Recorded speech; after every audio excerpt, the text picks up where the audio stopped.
Law always chooses sides on the basis of enforcement power.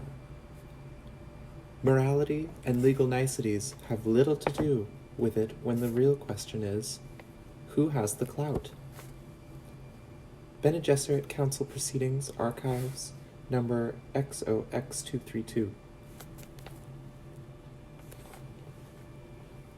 Immediately after Terraza and her party left Gamu, Teg threw himself into his work. New innkeep procedures had to be laid out, holding Shuang Yu at arm's length from the Gola. Terraza's orders. She can observe all she wants. She can't touch. In spite of the work pressures, Teg found himself staring into space at odd moments, prey to free-floating anxiety. The experience of rescuing Terraza's party from the guild ship and Odrade's odd revelations did not fit into any data classification he had constructed. Dependencies, key logs. Teg found himself seated in his own workroom, an assignment schedule projected in front of him, with shift changes to approve, and, for a moment, he had no idea of the time or even the date. It took a moment to relocate himself. Mid-morning, Terraza and her party had been gone 2 days. He was alone. Yes, Patron had taken over this day's training schedule with Duncan, freeing Teg for the command decisions. The workroom around Teg felt alien, yet when he looked at each element in it, he found something familiar. Here was his own personal data console. His uniform jacket had been draped neatly across a chair beside him. He tried to fall into mentat mode and found his own mind resisting. He had not encountered that phenomenon since training days. Training days.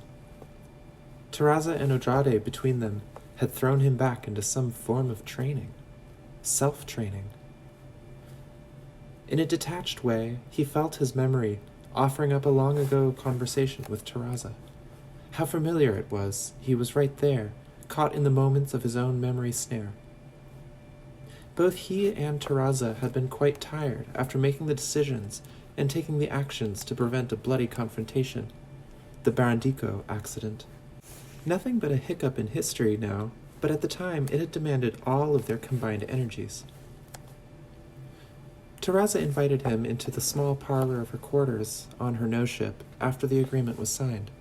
She spoke casually, admiring his sagacity, the way he had seen through the weakness that would force a compromise. They had been awake and active for almost 30 hours, and Teg was glad for the opportunity to sit while Terraza dialed her food drink installation. It dutifully produced 2 tall glasses of creamy brown liquid. Teg recognized the smell as she handed him his glass. It was a quick source of energy, a pick-me-up that the Bene Gesserit seldom shared with outsiders.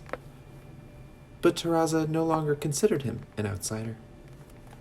His head tipped back, Teg took a long swallow of the drink, his gaze on the ornate ceiling of Terraza's small parlor. This no-ship was an old-fashioned model, built in the days when more care had been taken with decoration, heavily incised cornices, baroque figures carved into every surface. The taste of the drink pushed his memory back into childhood, the heavy infusion of melange. "My mother made this for me whenever I was overly strenuous," he said, looking at the glass in his hand.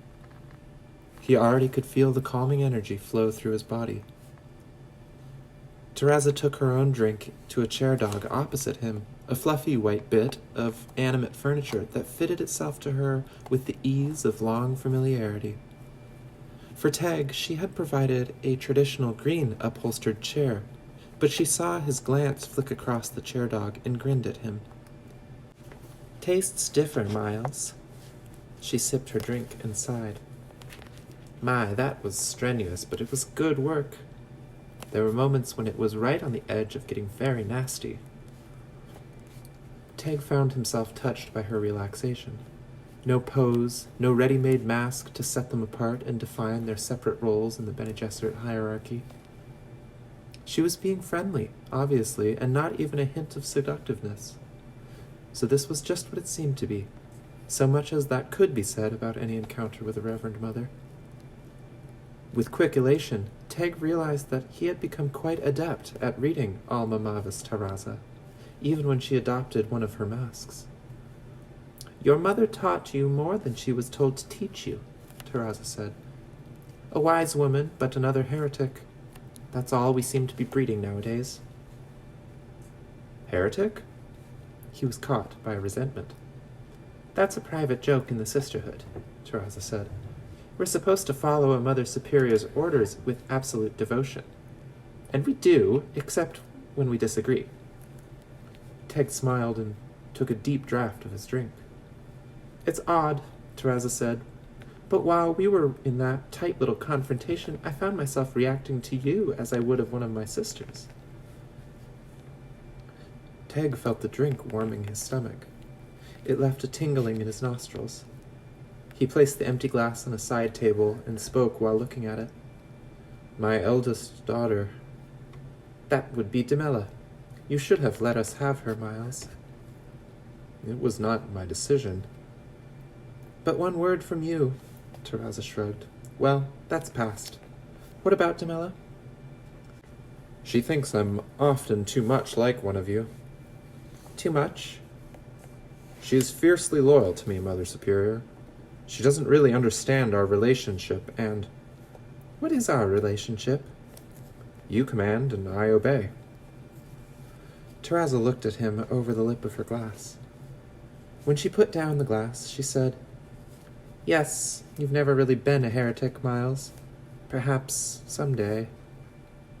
He spoke quickly, wanting to divert Terraza from such ideas. "Demela thinks the long use of melange makes many people become like you." "Is that so? Isn't it odd, Miles, that a geriatric potion should have so many side effects?" "I don't find that odd." "No, of course you wouldn't." She drained her glass and put it aside. "I was addressing the way a significant life extension has produced in some people, you especially, a profound knowledge of human nature." "We live longer and observe more," he said. "I don't think it's quite that simple. Some people never observe anything. Life just happens to them. They get by on little more than a dumb kind of persistence, and they resist with anger and resentment anything that might lift them out of that false serenity." "I've never been able to strike an acceptable balance sheet for the spice," he said, referring to a common mentat practice of data sorting. Terraza nodded. Obviously, she found the same difficulty. "We of the Sisterhood tend to be more single-tracked than mentats," she said. "We have routines to shake ourselves out of it, but the condition persists."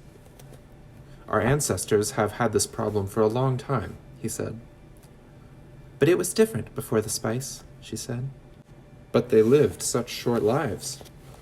50, 100 years. That doesn't seem to be very long to us, but still. "Did they compress more into the available time?"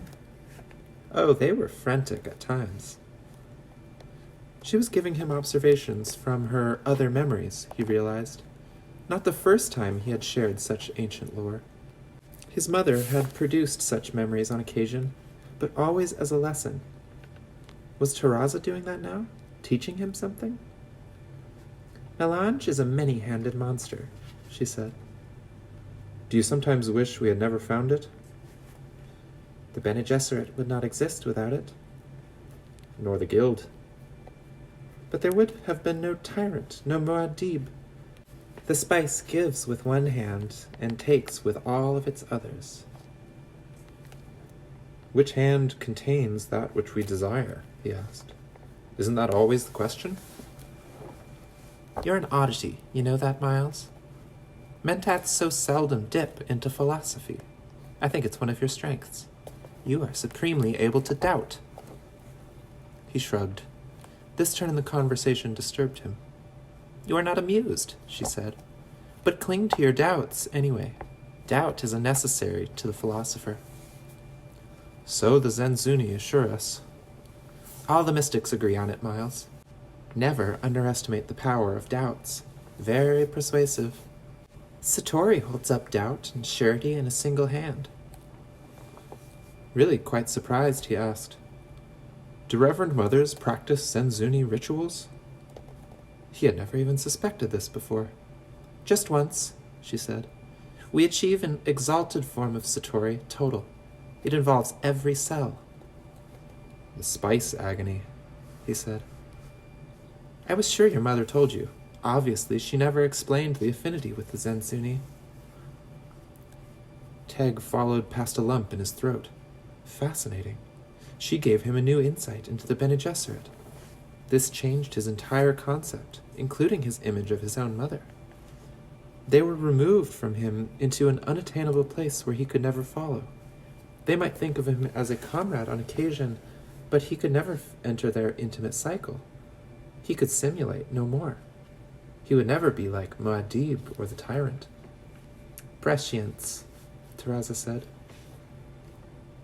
The word shifted his attention. She had changed the subject, but not changed it. I was thinking about Muad'Dib, he said. You think he predicted the future, she said. That is the Mentat teaching. I hear doubt in your voice, Miles. Did he predict or did he create? Prescience can be deadly. The people who demand that the oracle predict for them really want to know next year's price on whale fur or something equally mundane.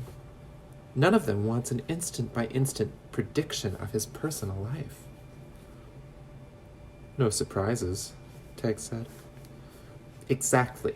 If you possessed such foreknowledge, your life would become an unutterable bore. You think Muad'Dib's life was a bore? And the tyrants, too.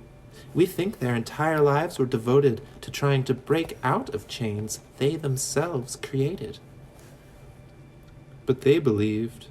Remember your philosopher's doubts, Miles. Beware. The mind of the believer stagnates. It fails to grow outward into an unlimited, infinite universe. Teg sat silently for a moment. He sensed the fatigue that had been driven beyond his immediate awareness by the drink, sensed also the way his thoughts were roiled by the intrusion of new concepts. These were things that he had been taught would weaken a Mentat, yet he felt strengthened by them. She is teaching me, he thought. There is a lesson here. As though projected into his mind and outlined there in fire, he found his entire Mentat attention fixated on the Zensuni admonition that was taught to every beginning student in the Mentat school. By your belief in granular singularities, you deny all movement, evolutionary or de-evolutionary. Belief fixes a granular universe and causes that universe to persist. Nothing can be allowed to change, because that way your non-moving universe vanishes. But it moves of itself when you do not move. It evolves beyond you and is no longer accessible to you. The oddest thing of all, Terraza said, sinking into tune with this mood she had created, is that the scientists of Ix cannot see how much their own beliefs dominate their universe. Teg stared at her, silent and receptive. Ixian beliefs are perfectly submissive to the choices they make on how they will look at their universe, Terraza said. Their universe does not act of itself, but performs according to the kinds of experiments they choose. With a start, Teg came out of his memories and awoke to find himself in the Gamu Keep. He still sat in the familiar chair in his workroom. A glance around the room showed nothing moved from where he had put it. Only a few minutes had passed, but the room and its contents no longer were alien. He dipped into and out of Mentat mode. Restored. The smell and taste of the drink Terraza had given him so long ago still tingled on his tongue and in his nostrils. A Mentat blink, and he knew he could call up the entire scene once more. The low light of shaded glow globes, the feeling of the chair beneath him, the sounds of their voices. It was all there for replay, frozen into a time capsule of isolated memory. Calling up that old memory created a magical universe where his abilities were amplified beyond his wildest expectations. No atoms existed in that magical universe, only waves and awesome movements all around. He was forced there to discard all barriers built of belief and understanding. This universe was transparent. He could see through it without any interfering screens upon which to project its forms. The magical universe reduced him to a core of active imagination, where his own image-making abilities were the only screen upon which any projection might be sensed. There, I am both the performer and the performed. The workroom around Teg wavered in and out of his sensory reality. He felt his awareness constricted to its tightest purpose, and yet that purpose filled his universe. He was open to infinity. Terraza did this deliberately, he thought. She has amplified me. A feeling of awe threatened him.